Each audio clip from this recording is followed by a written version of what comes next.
हाँ जी, तो इधर देखिए, आज जो है अध्याय 2 है, सरल रेखा में गति, मोशन इन स्ट्रेट लाइन।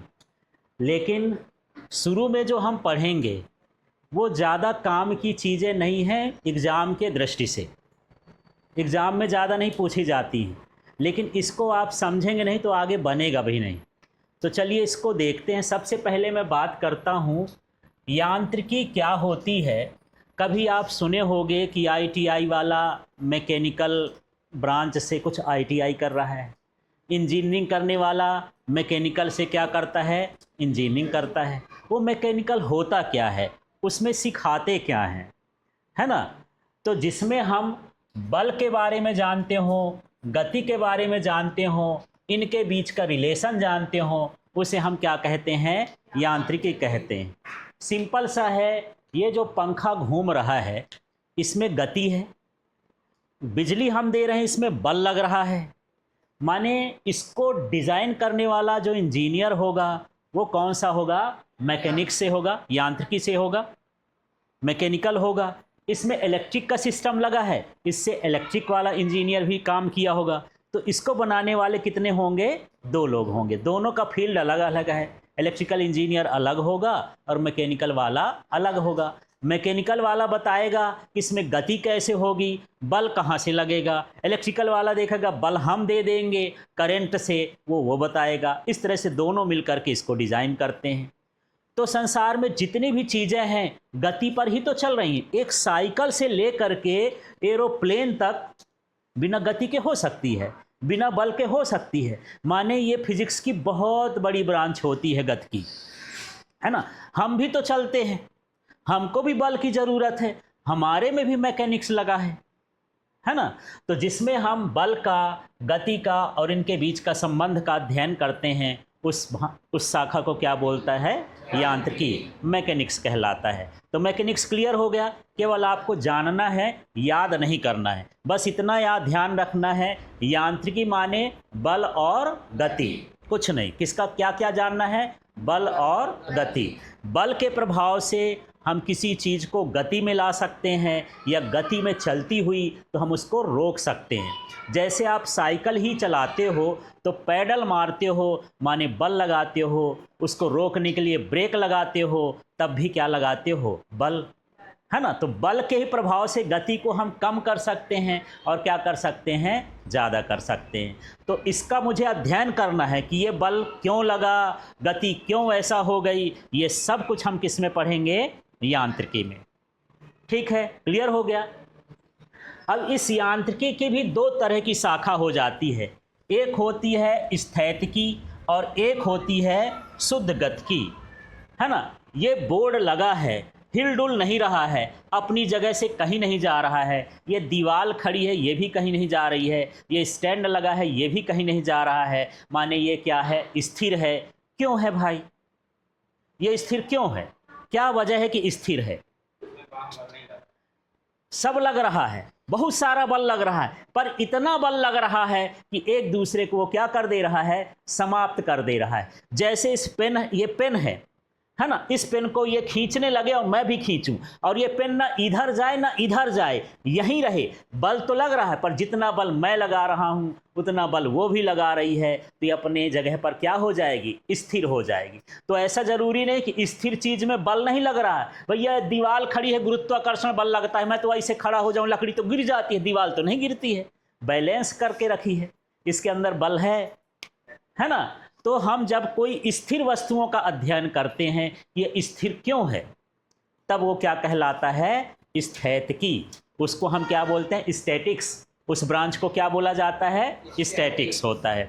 अब हम पुल बनाते हैं और कुछ भी बनाते हैं तो हम बैलेंस करते हैं कि भैया इसके ऊपर कार चलेगी, ट्रक चलेगा, बस चलेगा, ये पुल अब ना गिरे, स्थिर रहे, हम क्या उपाय करें। तो वो ये वाला इंजीनियर सोचेगा ना कि हमको स्टैटिक करना है, तो हम कैसा बैलेंस बनाए कि इसमें जितना भी बल लगे वो क्या हो जाए, सबका मिला के 0 हो जाए। जब 0 रहेगा तो कुछ नहीं होगा।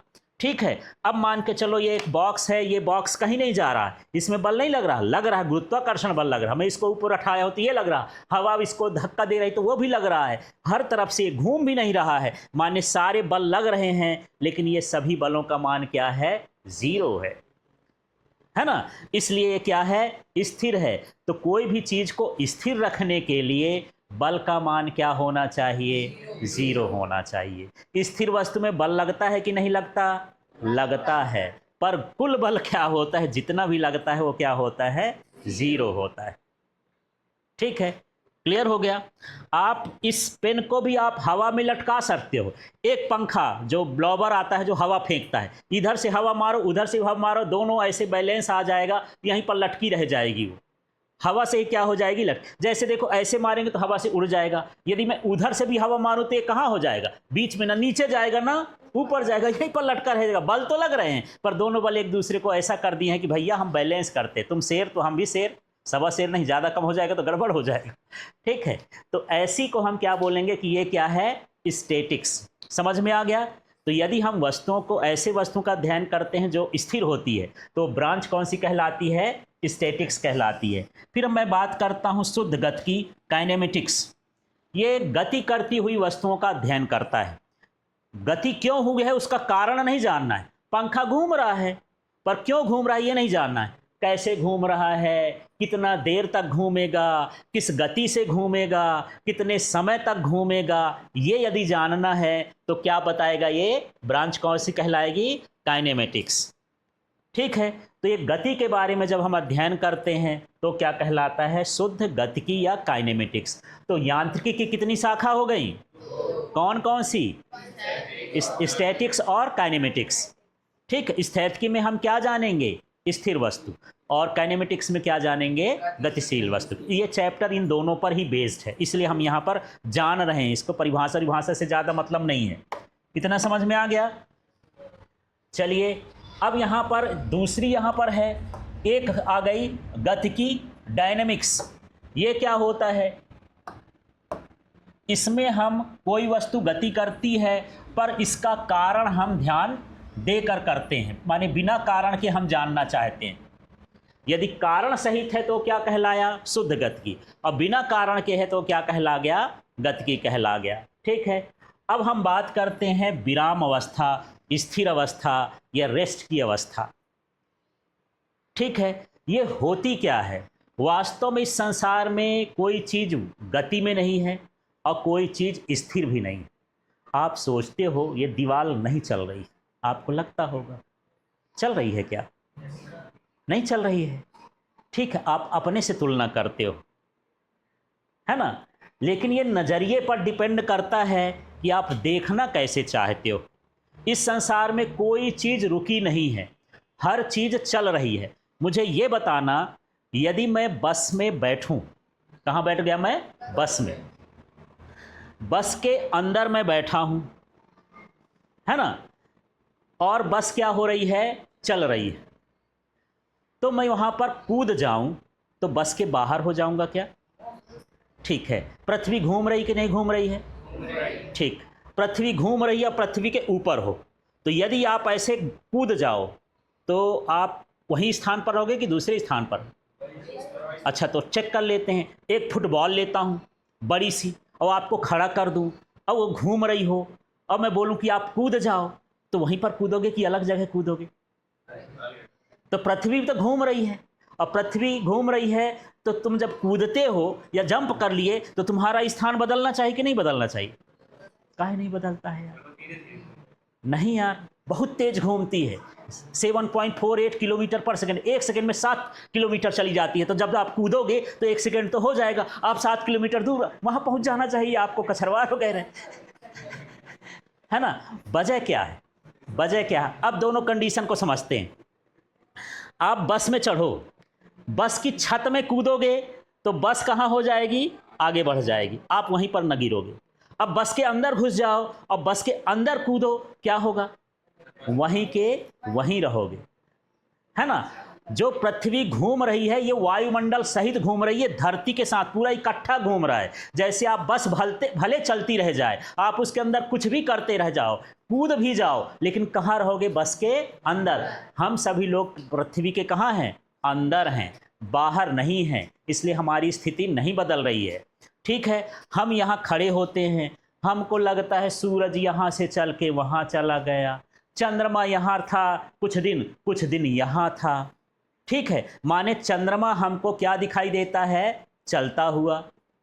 और पृथ्वी हमको कैसी दिखती है? स्थिर। अब एक काम करते हैं, बोल रहे थे नहीं सर दीवार नहीं चल रही, तो आप एक काम करना, चांद में जाना, वहाँ पर एक दूरबीन रखना, ये सारा कुछ आपको चलते हुए दिखाई देगा। अभी तो स्थिर था यार, ये सारा कुछ कैसे दिखाई देगा?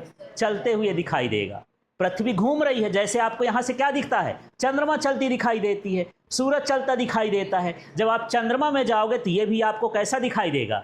चलता हुआ। जब ये चल रहा है तो इसका सारा सामान भी चल रहा है, माने दीवार भी कैसे हो रही है? चल रही। ठीक है, अब देखो बस में तो सब कोई चढ़े होगे, ट्रेन में चढ़े होगे? नहीं चढ़े? ठीक है, चढ़ लेना तो है ना। अब देखो क्या होता है, यदि हम बस से आगे जा रहे हैं, है ना, तो हमको ऐसे लगता है कि पेड़ पौधे कहाँ की ओर जा रहे हैं? पीछे की ओर जा रहे हैं। उल्टी दिशा में हमको गति करते हुए क्या करता है? दिखाई देता है। लेकिन अब आपके बगल में एक दोस्त बैठा है, बस तो उसके लिए भी जा रही है, और बस बाहर एक दोस्त खड़ा है उसके लिए भी जा रही है। बस तो चल रही है ना। तो आपका दोस्त यदि आधा किलोमीटर बाद देखोगे तो वहीं का वहीं बैठा रहेगा, लेकिन जो बाहर का दोस्त है तो पता नहीं लापता हो जाएगा, आधा किलोमीटर बाद दिखाइए ना देगा, है ना। किसको गति में मानोगे? जो आपके बगल में जो दोस्त बैठा है वो चल रहा है, कि जो बाहर दोस्त खड़ा था वो चल रहा है? तो जब वो नहीं चल रहा था, है ना, तो उसको वहीं एक जगह पर रहना चाहिए। और नज़रिए पर डिपेंड करता है कि आप सोचते कैसे हो।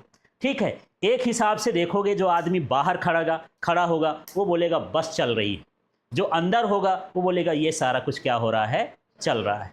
ठीक, तो ये सारा नज़रिए पर डिपेंड करता है कि कौन चीज़ गति में है, कौन चीज़ गति में नहीं है। अभी मैं बोलूँगा मैं यहीं हूँ, आप भी यहीं हो, तो यदि मेरे से तुलना करोगे, एक वस्तु से तुलना करना पड़ता है कि कोई वस्तु स्थिर है या गतिमान है, जानने के लिए कम से कम कितनी वस्तुएं होना चाहिए?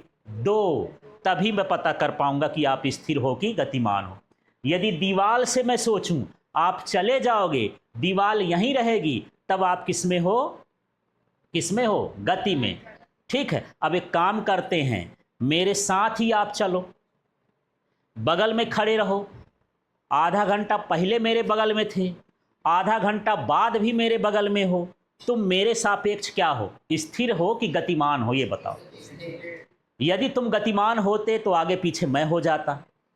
ठीक, मेरी बात समझ में आ रही है? जैसे ये पेन है और मैं हूं, अब हम ये चल रहे हैं, ठीक है, या आगे जा रहे हैं या पीछे जा रहे हैं, पेन भी वही है, मैं भी वही हूं। मैं पेन के सापेक्ष क्या हूं? स्थिर। ठीक, मेरे सापेक्ष पेन क्या है? स्थिर। लेकिन आपके सापेक्ष मैं क्या हूं? गति में। और पेन भी क्या है? गति में। अरे ये तो स्थिर थी यार। तो सोच पर डिपेंड करता है कि आप मेरे तरफ से सोच रहे हो कि आपके तरफ से सोच रहे हो। समझ में आ गया? इस संसार में कोई विराम में नहीं है और कोई गति में नहीं है, ये आपकी सोच में है कि आप उसको मान किससे रहे हो। समझ में आ गया? ठीक है, तो यहाँ पर यही मैं बता रहा हूँ। अब यदि परिवेश मान लें, परिवेश क्या कहलाता है? आसपास का वातावरण क्या कहलाएगा? परिवेश। परिवेश के साथ हम लोग जनरली जो हम समझते हैं, धरती पर रहने वाले प्राणी हम लोग, है ना, स्पेस में चले जाएंगे तो कुछ और हो जाएगा। हम यही समझते हैं कि यदि परिवेश के हिसाब से कोई वस्तु अपनी स्थिति परिवर्तन नहीं करती है तो कहलाएगी विराम अवस्था में। स्थिति में परिवर्तन करती है तो क्या कहलाता है? कि वो गत्य अवस्था में। परिवेश में ऐसे मान लेते हैं, दीवार है, दरवाजा है, ये सारा कुछ है, ये हमारा क्या कहलाया? परिवेश। अब मैं यहाँ से 2 मीटर दूर था, थोड़ा यहाँ चला गया, मैं 2.5 मीटर हो गया, मेरी स्थिति बदल गई, माने मैं किस में आ गया? गति में। ठीक, अब मैं यहाँ पर 2.5 मीटर दूर हूँ, अभी देख रहे हो 5 मिनट बाद भी यहीं हूँ, तो मेरी स्थिति नहीं बदली, माने मैं क्या हूँ? विराम अवस्था में, स्थिर में। ठीक, समझ में आ गया? तो मुझे ये बताओ, क्या वास्तव में हर वस्तु स्थिर होती है? नहीं। क्या हर वस्तु गति में होती है? कोई वस्तु का गति का पता लगाना है तो कितनी वस्तुओं का होना चाहिए? 2। जब हम तुलना करेंगे कि इस वस्तु के हिसाब से बताओ, तभी बता सकते हैं कि ये गति में है कि नहीं। ठीक है, तो आप धरती के ऊपर हो कि धरती के अंदर हो? अंदर हो। जिस दिन ऊपर हो जाओगे, धरती आपको फेंक देगी 7-8 किलोमीटर दूर, एक सेकंड में आप यहाँ से वहाँ हो जाओगे। ठीक है, ऐसा है। ठीक है, तो यहाँ पर लिखा है विराम अवस्था और गत्य अवस्था कैसे होते हैं? सापेक्ष होते हैं। सापेक्ष का मतलब हम एक दूसरे की तुलना करने पर जानते हैं, वैसे नहीं जान सकते हैं। ठीक है, ये डिपेंड करता है कि हम कहाँ से आपको देख रहे हैं, है ना? तो इस धरती का सारा सामान, यदि पेड़ पौधे हैं जिनको हम स्थिर मानते हैं, वो भी यदि हम चंद्रमा से देखें तो सारा कुछ हमको कैसा दिखाई देगा? चलता हुआ दिखाई देगा। तो जिसको हम यहाँ धरती में रह के स्थिर मानते हैं, वही चंद्रमा में रह के उनको क्या मान लेंगे? इसमें गति में। ठीक है, लेकिन हम धरती से चंद्रमा को देख लेंगे, अरे इसका सब चल रहा है, चंद्रमा का क्या हो रहा है? चल रहा है। और जो दिखता है इस संसार में, बिल्कुल सब कुछ उल्टा उल्टा होता है। फिजिक्स सब कुछ उल्टा उल्टा कर देती है। कैसे उल्टा कर देती है? सूर्य कहाँ से जाता है? पूर्व से पश्चिम की ओर जाता दिखाई देता है। तो पृथ्वी कैसे घूमती होगी? पृथ्वी कैसे घूमती होगी भाई? ये जो सूर्य है, ये हमको पूरब से पश्चिम दिखाई देता है, और सूर्य क्या होता है? स्थिर होता है। सूर्य कैसा होता है? स्थिर। तो पृथ्वी कैसे घूमती होगी? पूरब से पश्चिम घूमती होगी कि पश्चिम से पूर्व? उल्टा। कैसे उल्टा? यदि ये बोर्ड है, यदि मैं आगे जाऊंगा तो ये मुझे कैसे जाते दिखाई देगा? पीछे। मतलब हमको सूरज पीछे जाते हुए दिखाई देता है। इसका मतलब पृथ्वी कैसे जाती है? पूरब से पश्चिम, तो हम उसके उल्टी दिशा में जा रहे हैं। पश्चिम से कहाँ जा रहे हैं? पूर्व। सब उल्टा पुल्टा है ना? आपको लगता है कि मैं धरती पर बैठा हूं, बिल्कुल नहीं बैठे हो। आप धरती पर ऐसा लटके हो, ऐसा। हर चीज यहां पर लटकी हुई है। क्या सोचते हो? गलत है? सही है। फिजिक्स उल्टा पुल्टा पढ़ा देगी आपको। आप लटके हो कि बैठे हो? बैठे हो। अच्छा ठीक है, पृथ्वी गोल ना है। यदि ये भारत है और इसके पीछे ही अमेरिका है, यदि यहाँ दिन है तो वहाँ रात होगी। यदि आप बैठे हो तो फिर ये कैसे है? ये कैसे है? लटके। और लटके हैं तो गिर क्यों नहीं रहे हैं? नदी, पहाड़, पानी, हवा सब कुछ लटका हुआ है। केवल पृथ्वी का ये गुरुत्वाकर्षण है जो इसको खींचा हुआ है। हमारी आँख जो है आपका उल्टा इमेज बनाती है। आप उल्टा हो तो सीधा दिख रहे हो। ठीक है, ये सारा कुछ ये धरती। ठीक, तो इस तरह से है। चलिए आगे देख लें, आगे बढ़ जाए अब। तो गति और विराम अवस्था कैसी होती है? सापेक्ष। माने तुलना। सापेक्ष का मतलब हम क्या? तुलना करके ही जान सकते हैं, बिना तुलना के नहीं जान सकते हैं कि हम किससे तुलना करना चाह रहे हैं। ठीक है, अब हम बात करते हैं, एक है स्थानांतरी गति। गति के भी कई प्रकार हो गए। गति का हम जान लिए कि जब वस्तु परिवेश के हिसाब से अपनी स्थिति बदलती है तो हम उसको क्या बोलते हैं कि गति में। अब स्थानांतरी गति क्या है? जो अपना स्थान बदले। गति ऐसे हो कि जब अपना स्थान बदले।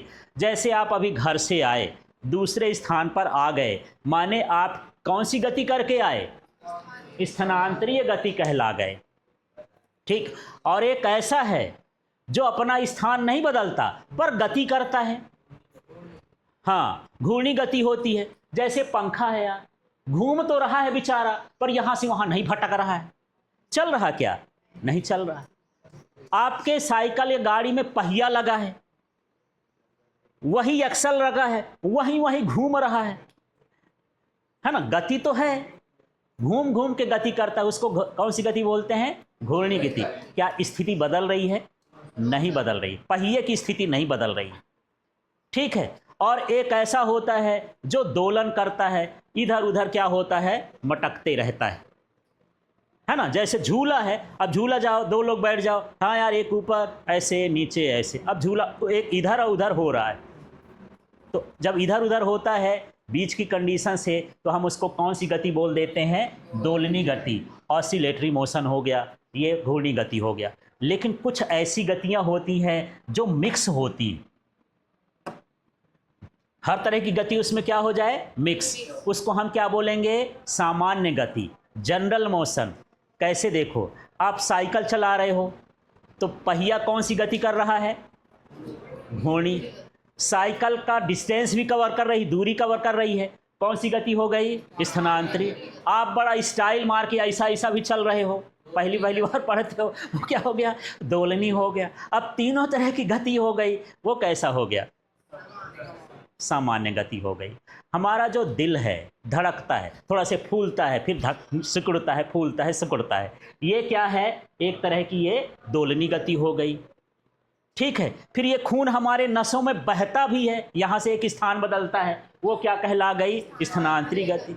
फिर घूम के वहीं का वहीं आ भी जाता है, वो क्या हो गया, घूर्णी हो गई। ये सारा सिस्टम हमारे अंदर जनरल मोशन है यार। जिस दिन ये सिस्टम बंद हो जाएगा ना, आप भी बंद हो जाओगे, काम के लायक ना रहोगे। ये सिस्टम ही आपको चला रहा है। ठीक है, समझ में आ गया। तो आपके शरीर में कौन सा मोशन है, जनरल मोशन। कौन सा मोशन है, जनरल मोशन, सामान्य मोशन है। ठीक है, अब मैं बात करता हूँ थोड़ा सा यहाँ पर, ये सारी चीज़ें समझ में आ रही हैं, केवल आपको समझना है। अब मैं बात करता हूँ बिंदु वस्तु की। ठीक है, सूर्य बड़ा है कि पृथ्वी, सूर्य बड़ा है, आपको पढ़ाया गया है। जिसको न पढ़ाया गया हो, जिसको न पढ़ाया गया हो, वो क्या मानेगा, पृथ्वी बड़ा है। पुराने समय में मानते थे, वो तो बाद में सिद्धांत उद्धांत आ गए, किताबें आ गई, लोग पढ़ा दिए, तो हम जानने लगे कि हाँ, यहाँ से तो सूर्य छोटा दिखता है। जो दिखता है वही ना मानेंगे, है ना। जो चीज़ बहुत दूर हो जाए, है ना, हमारे पृथ्वी से लगभग 3 लाख गुना बड़ा है, 3 लाख पृथ्वी समेट के उसमें धर दो, समा जाएगा, इतना बड़ा पैकेट है वो सूर्य। फिर भी कैसा दिखता है, छोटा। यहाँ से 15 करोड़ किलोमीटर दूर है। कितना, 15 करोड़ किलोमीटर। तो जब दूरी ज़्यादा हो जाती है और उसका आकार छोटा होता है, तब हम उस वस्तु को क्या मान लेते हैं, बिंदु वस्तु बोलते हैं। यदि मैं यहाँ पर एक इतना बड़ा गोला बना दूँ और मैं बोलूँ थोड़ा दूर जाते जाओ, ये सिमट के ऐसा दिखने लगेगा। कैसा दिखने लगेगा, ऐसा। इसको बोलोगे कि ये कौन सी वस्तु हो गई, बिंदु वस्तु। ठीक है, यदि आप इस पूरे मेरे 3rd मंजिल में छत में चढ़ जाओ और वहाँ से पुल से हम जाते जाए, देखते जाओ, आप पहले तो आदमी जैसे लिखोगे, फिर थोड़ा ऐसे हो जाओगे, आदि मानव जैसे छोटे छोटे हो जाओगे, फिर बंदर जैसे, फिर पता नहीं ऐसे छोटा सा दिखाई दोगे, चूहे जैसे। ठीक है, तो इस तरह से छोटा छोटा दिखने लगो। क्या हो गया कि दूरी की तुलना में आपका आकार कैसा हो गया, छोटा। आप है 1 मीटर के और आपको देख रहे हैं 10,000 मीटर से, या मान लो 1 किलोमीटर दूर से या 10 किलोमीटर दूर से, आप कैसे दिखोगे, छोटे। तो आप क्या हो गए, बिंदु वस्तु। तो बिंदु वस्तु किसे कहते हैं, यदि उसका आकार क्या होना चाहिए, उसका आकार कहाँ गया, उसकी बीमाएं हैं, या उसका आकार उसकी दूरी की तुलना में कैसा हो, गति की तुलना में नगण्य हो। नगण्य माने बहुत छोटा, तो उसको हम क्या बोलते हैं, बिंदु वस्तु। ठीक है, तो ये बिंदु वस्तु देख लेते हैं, 15 सेंटीमीटर की है। इसको आप जो है जाके 2-3 किलोमीटर से देख लेना, दिखेगी नहीं, और दिखेगी भी तो कुछ ऐसे लगेगा कुछ है, पर पहचान में नहीं आएगा कि क्या कैसा है। ये क्या कहला जाएगी, अब क्या कहला जाएगी, पॉइंट ऑब्जेक्ट, बिंदु वस्तु। तो बिंदु वस्तु के लिए कंडीशन क्या है, आकार छोटा हो और दूरी क्या हो, ज़्यादा हो। ठीक है, समझ में आया इतना। अब किसी वस्तु को स्थिति बताने के लिए हम 3D का इस्तेमाल करते हैं। 3 डायमेंशनल होता क्या है, जिसको हम बोलते हैं कार्टेशियन कोऑर्डिनेट सिस्टम, है ना, कार्तीय समन्वय निर्देशांक प्रणाली, इसको समझते हैं ये होता क्या है। तो यहाँ पर देख लेता हूँ, ये है। इसको फिलहाल पेन मत समझो, ये सिस्टम बनाया कोई जीनियस आदमी रहा होगा। किसी वस्तु को स्थिति बताने के लिए काल्पनिक रेखाएं हैं, वास्तव में नहीं। जहाँ से ये चालू हो रही हैं उसको बोलेंगे मूल बिंदु। क्या बोलेंगे? मूल बिंदु, ऑरिजिन। इसलिए हमेशा इसको किससे लिखा जाता है? ओ से। इसको किससे लिखते हैं? बीच वाले को ओ से। ओ से माने ऑरिजिन हो गया। ठीक है, ये तीनों के बीच का यहाँ का कोण कितना है, कोई बता सकता है? 90। इसके बीच का कोण कितना है? इसके बीच का कोण कितना है? माने ये तीन है ऐसे, है ना। और ये तीनों लाइन को आप देखोगे, अपनी उंगलियों को ऐसे बढ़ाओ, ये तीनों परस्पर क्या हैं? लंबवत हैं। तो एक लंब रेखा को x मानेंगे, एक लंब रेखा को y मानेंगे, एक लंब रेखा को क्या मानेंगे? z। इस तरह से एक अक्ष इसका नाम हो गया। एक कहलाएगा क्या? x अक्ष, और ये क्या कहलाया? y, और ये क्या कहलाया? z। कौन सा x कहलाएगा, कौन सा y कहलाएगा, कौन सा z कहलाएगा? आपकी मर्जी है। किसी को आप x मान लो, किसी को y मान लो, किसी को क्या मान लो? z। पर इसकी ज़रूरत क्यों पड़ी? जैसे मैं यहाँ पर ऐसे रख दिया, अब मैं बोला ये स्टैंड किस दिशा में है, तो यहाँ से हम नाप लेंगे, भैया इस दिशा में है। x और y के कहाँ फंस रहा है? बीच में। इसकी स्थिति बताने के लिए एक इधर का भाग मान लो ये प्लस x है, तो पीछे वाला क्या कहलाएगा? Minus x। ये क्या है? मान लो y प्लस y, तो इधर क्या हो जाएगा? Minus y। यदि ये z है तो नीचे क्या हो जाएगा? माइनस z हो जाएगा। अब कंफ्यूजन आपको हो गया, सर जी हम y तो ऊपर है जानते थे, या आपने y इसको क्या कह दिया? किसी को भी x कह सकते हो, किसी को भी y कह सकते हो, किसी को भी z कह सकते हो। जब इसको मैं बनाता हूँ बोर्ड में, ठीक है, थोड़ा सा देखना और मुझे बताना। एक लाइन ये हो गई, एक लाइन ये हो गई, और एक लाइन ये हो गई।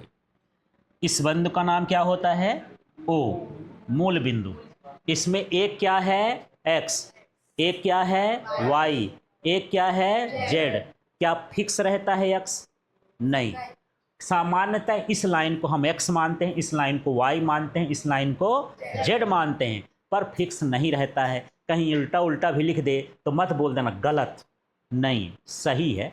नज़रिया उसका पलटा देगा भैया, ऐसा देखो ना, है ना। ये है, जैसे ये पेन है ना, आपकी नज़र से ये ऊंची है कि गहरी है? आपकी आंख के ऊपर है तो क्या कहला गई? ऊंची। मेरे आंख के नीचे है, बोलूँगा गहरी है तो वही देखने के ऊपर है। ठीक, अच्छा, एक कहलाया क्या? x, एक कहलाया y, एक कहलाया z। इसका कोण कितना है? Very good. इसका कोण कितना है?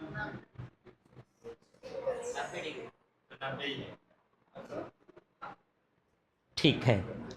अब यहाँ पर ज़रूरी चीज़ है कि ये मेरा बोर्ड है, ये 2D कहलाता है। ये क्या कहलाता है? 2D। अब इस लाइन को मैं ऐसा तो नहीं खींच सकता हूँ, ये खींच लाइन ऐसा या है। अभी मैं पेन रखा था ना, एक इधर गई, एक इधर गई, एक इधर गई, कोण कितने का बनेगा? अब मेरे पास कंडीशन ये है कि मैं हवा में लाइन खींच के कैसे दिखाऊं, इसलिए लाइन ऐसे खींची जाती है। ठीक है, इसमें भी क्या होगा? 90। इसमें भी क्या होगा? 90। ओरिजिनल डायग्राम देखो, ये ऐसा हुआ और ये कहाँ हुआ? ऐसे, और ये जो जेड गया है इधर खींच दें, ये है ऐसा। दिखता है ऐसे है, किताब में ऐसे होता है, पर वास्तव में ऐसे है। अब इसको हवा में नहीं खींच सकते, ऐसे होता है। जान गए? ठीक है, तो इस तरह से ये, इनको हम क्या बोलते हैं? मूल बिंदु, या क्या बोलेंगे? संदर्भ बिंदु। लेकिन इसकी ज़रूरत क्यों पड़ी? एक लास्ट का टॉपिक समझते हैं, इसके बाद फिर आपको छोड़ देता हूँ। ज़रूरत क्यों पड़ी? ये स्टैंड कितना दूर है, तो आप ये ना पूछेंगे कि किससे कितना दूर है, पूछेंगे कि नहीं? मैं पूछूं कितना दूर है, आप कैसे बता दोगे कि कहाँ से? उससे पूछ रहे, उससे पूछ रहे, उससे पूछ रहे, इससे पूछ रहे।